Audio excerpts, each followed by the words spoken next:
नमस्कार दोस्तों, स्वागत है आपका और आपके साथ मैं हूं आशिमा त्यागी। तो दोस्तों, आज एक बार फिर एक सच की कहानी आपके सामने लेकर आई हूं। अगर मीडिया लोकतंत्र का चौथा स्तंभ है, तो सवाल यह है कि वो किसके लिए खड़ा है? न्याय के लिए या सत्ता की सुविधा के लिए? आज के भारत में ये जो सवाल है वो इसलिए ज्यादा तीखा हो गया है क्योंकि टीवी स्टूडियो में बैठकर कुछ एंकर ये तय कर रहे हैं कि कौन अपराधी है और कौन राष्ट्रद्रोही। आज की ये जो चर्चा है, इस चर्चा में हम एक नाम के जरिए पूरे सिस्टम को समझने की कोशिश करेंगे। अंजना ओम कश्यप। सवाल किसी एक व्यक्ति से नहीं, उस सोच से है, उस मानसिकता से है जिसने मीडिया को सत्ता का भोंपू बना दिया है। अंजना ओम कश्यप का नाम मैंने लिया है तो सबसे पहले बात करते हैं बिल्किस बानो केस की। जी हां, बिल्किस बानो केस। 2002 के गुजरात दंगों में बिल्किस बानो के साथ सामूहिक बलात्कार हुआ। उनके परिवार के 7 सदस्यों की हत्या कर दी गई, 7 सदस्यों की। यह मामला सिर्फ एक महिला का नहीं बल्कि भारतीय न्याय व्यवस्था की आत्मा का था, आत्मा का। सालों की कहानी, लड़ाई के बाद दोषियों को सजा मिली। लेकिन अगस्त 2022 में जब इन सजायाफ्ता अपराधियों को रिहा किया गया, तब जो दृश्य सामने आया, फूल मालाएं, मिठाइयां, सार्वजनिक सम्मान, वो किसी भी संवेदनशील समाज को शर्मसार करने के लिए काफी था, काफी था। सवाल यह है कि उस समय टीवी स्टूडियो में बैठी अंजना जी को बुरा क्यों नहीं लगा? तब न्याय, नैतिकता और संविधान पर बहस क्यों नहीं हुई? दरअसल अब आइए दूसरे उदाहरण पर।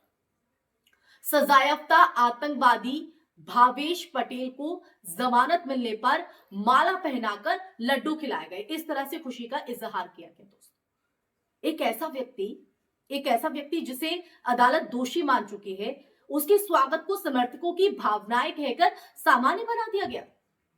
उस वक्त टीवी स्क्रीन पर कोई नैतिक आक्रोश नहीं दिखा, कोई डिबेट नहीं हुई कि आतंक के दोषी का सार्वजनिक अभिनंदन समाज को क्या संदेश देता है।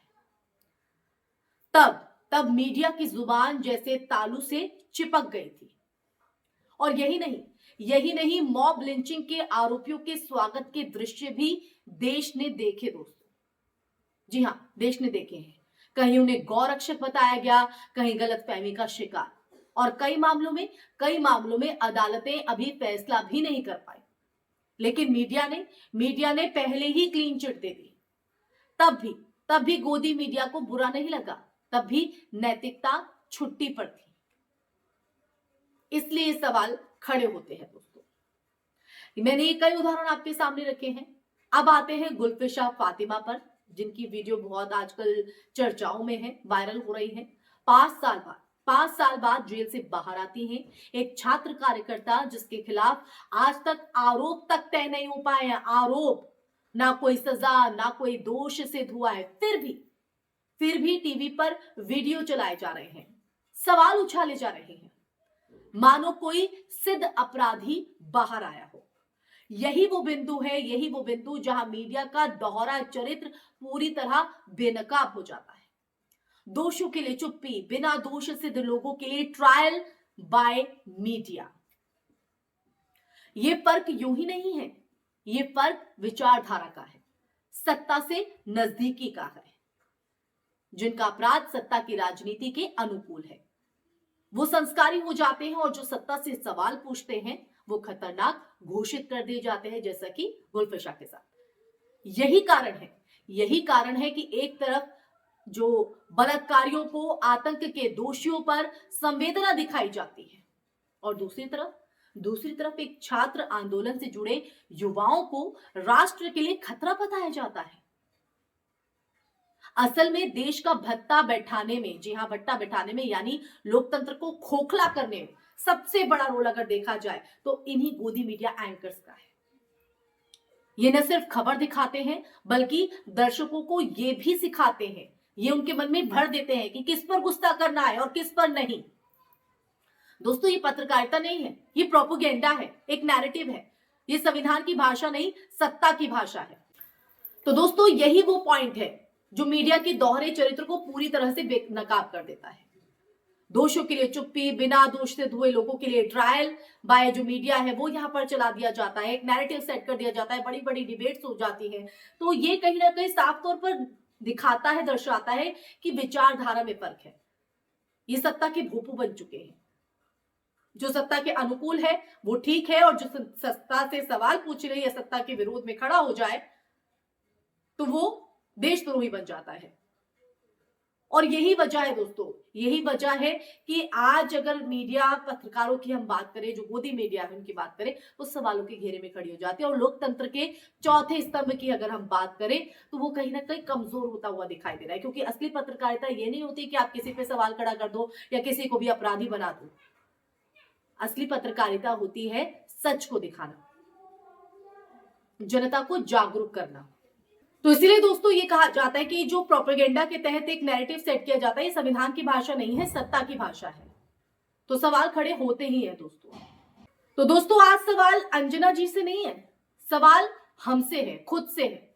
क्या हम उस टीवी स्क्रीन पर भरोसा करेंगे जो बलात्कारियों की को जो है माला नहीं देखते, लेकिन बिना आरोप तय हुए किसी छात्रा के स्वागत पर चीखने लगते हैं? क्या हम उस मीडिया के लोकतंत्र को, जी हाँ, मीडिया को लोकतंत्र का चौथा स्तंभ मानेंगे जो न्याय की बजाय नफरत का निर्माण करता है, समाज में जहर घोलने का काम करता है? अगर जवाब नहीं है तो आप याद रखिए लोकतंत्र सिर्फ चुनाव से नहीं, सवाल पूछने से जिंदा रहता है। और जिस दिन हमने सवाल पूछना बंद कर दिया, उस दिन गोदी मीडिया सचमुच देश का भत्ता बैठा देगी। इसी के साथ इस चर्चा में फिलहाल के लिए बस इतना ही दोस्तों। ये चर्चा हम आपको सुनने के बाद, हमने जिस तरह से ये सच आपके सामने रखा है, इस सच को जानने के बाद आपके मन में क्या है, ये तस्वीर जब आपने देखी तो आपके मन में क्या उठा, और जो एग्जाम्पल मैंने रखे हैं इस चर्चा के माध्यम से, उन पर आपका नजरिया क्या कहता है? कमेंट सेक्शन में कमेंट करके जरूर अपना नजरिया साझा कीजिएगा। इस वीडियो को ज्यादा से ज्यादा शेयर भी कीजिएगा ताकि सच ज्यादा से ज्यादा लोगों तक पहुंच सके और आपकी आवाज, हमारी आवाज यूं ही बुलंद हो सके। फिर हाजिर होंगी ऐसे ही सच का संवाद लेकर। तब तक के लिए अपना ख्याल रखिए। जय हिंद, जय भारत, नमस्कार।